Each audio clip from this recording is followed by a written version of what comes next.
Thank you, Farnes, and hope George can perhaps join us later. Um, it's now my privilege to introduce Dr. Jarrad from Zuydam, who is a sports medicine physician with deep experience in endurance sports and athlete recovery, and a passion for preventative medicine and digital health. He holds a medicine degree from the University of Witwatersrand, a diploma in anesthesia from CMSA, and a master's in sports medicine from the University of Pretoria. Dr. van Zuydam has served as team physician for elite cycling teams, including Team Dimension Data and UAE Team Emirates, supporting athletes through 4 Tour de France, 3 Giros d'Italia, and 2 Vueltas. His global experience spans events from Paris-Roubaix to Milan-San Marino and even races in Malaysia, Australia, and Gabon. He is currently the Chief Medical and Innovation Officer at Strove and an honorary lecturer at Wits Institute for Sports and Health. A co-founder of Corona Fighter, Dr. van Zuydam combines clinical insights with digital innovation and advanced athlete care and performance science. Over to you, Jarrad. Thanks, Chris. Well, that's quite an intro. You're going to have to work on your pronunciation of cycling races, though. We'll work on that one with you. So this afternoon, I'd like to attempt to provoke some thought, really. And I think we should start here. Are we winning when it comes to employee well-being? And unfortunately, it doesn't really look like it. Various surveys show burnout rates at all-time highs. Just 1/3 of employees are thriving, leaving 2/3 either struggling or suffering. According to a 2024 Gallup poll, 62% of employees are disengaged, and 75% of respondents reported experiencing some form of low mood. Disengagement isn't just a vibe problem, it's a performance problem. And globally, it translates into staggering productivity losses of around $8.8 trillion US dollars annually. And here's the paradox that we spoke about earlier. Despite growing spend on wellness and medical benefits, the needle is barely moving, as you can see from the graph. So we have to ask a harder question. What are we getting wrong in how we design work? How do I go next year? There we go.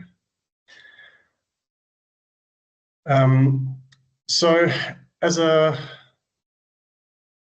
sorry, there you go. As a former team doctor working on races like the Tour de France and the Giro d'Italia, I look at this through a high performance lens. Coaches know a simple truth. Performance equals training times recovery. A recovery score of 0 can wipe out any gains from a hard training block. Corporate athletes are asked to perform continuously, night and day, with little in the way of structured recovery. And when recovery collapses, performance collapses too, even if the training is world class. Even short breathers can make a difference. A 2022 meta-analysis of micro breaks of 10 minutes or less found clear boosts in vigor and reductions in fatigue. Performance gains were small and inconsistent for very short breaks, but improved when those breaks were slightly longer and intentional. So if we want better output, we cannot train harder while neglecting recovery. And that's the corporate athlete mindset. In sport, we call it overtraining syndrome. Push too hard, too long with inadequate recovery, and the system crashes. Performance drops, immunity dips, mood tanks. It can take months to reverse, and some athletes actually never get back to their previous level. In offices, it's called something different, burnout, but the effects can be just as devastating. In the bar chart here, we looked at data from our own users at Strove. The runaway blocker to activity and recovery isn't motivation, it's time. Most people do want to dedicate more time to their recovery and to things like exercise. So if time is the blocker, pep talks won't fix this. Environment beats willpower. The way we measure work through hours and visible responsiveness created a scorecard that rewards always on. The result is more meetings, more messages, after hours creep, fragmented days, and recovery stolen from sleep, movement, and relationships. If your calendar looks like Tetris and your inbox like confetti, perhaps your performance equation needs a recovery boost for some balance. But all of a sudden, we find ourselves at an inflection point. With the rise of generative AI in the workplace, intelligence is becoming a commodity, one that gets more affordable by the day. Generative tools produce useful first drafts, fast and cheap, raising baseline employee performance more so than seniors or experts. The performance gap is narrowing. 140 IQ AI assistants are better than us at drudge work, and the human edge shifts towards creativity, framing, taste, and judgment, rather than the number of emails sent or meetings attended. So the practical move is to feed rough ideas to our AI assistants to draft, compare, and plan. We keep our human judgment and energy for the calls that really matter.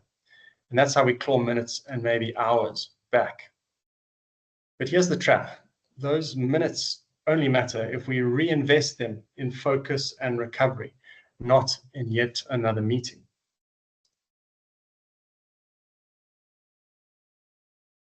So we have a once-in-a-lifetime opportunity to influence the future of work.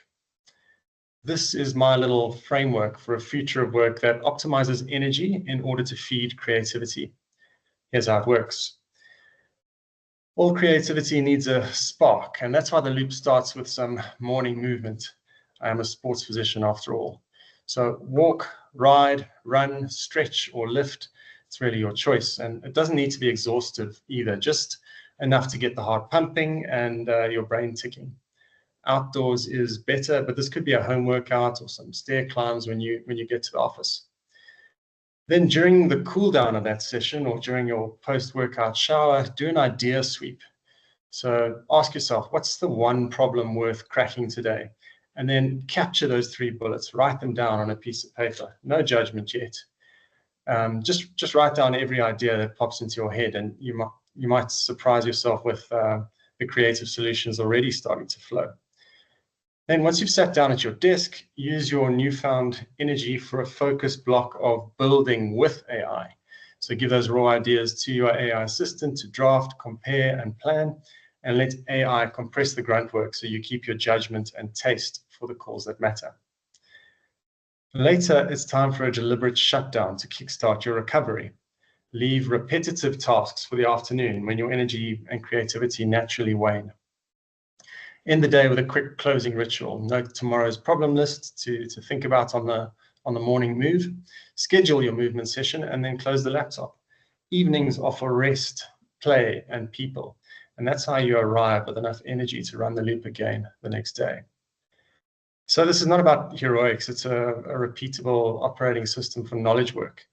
Balance feeds creativity. And fortunately, those same behaviors improve health. But let's not forget about the role of bosses and managers. You can see on the outside of the circle there. Managers set the defaults, meeting-free early mornings, visible walking breaks, after hours, email policies. Culture follows leadership behavior, not aspirational posters on the bulletin board. So if AI can really give us our time back, what will we choose to do with it? Will we demand that employees fill their calendars with more busy work, 20-person Teams meetings, after-hours Slack messages? That's the treadmill path that leads to shallow work, poor performance, and burnout. Or will we choose the path on the left by allowing employees to spend the minutes on movement, focus time, and recovery, leading to better ideas, better judgment, and ultimately better work and thriving people? which path do you want your teams on? Thanks. Back to you, Chris.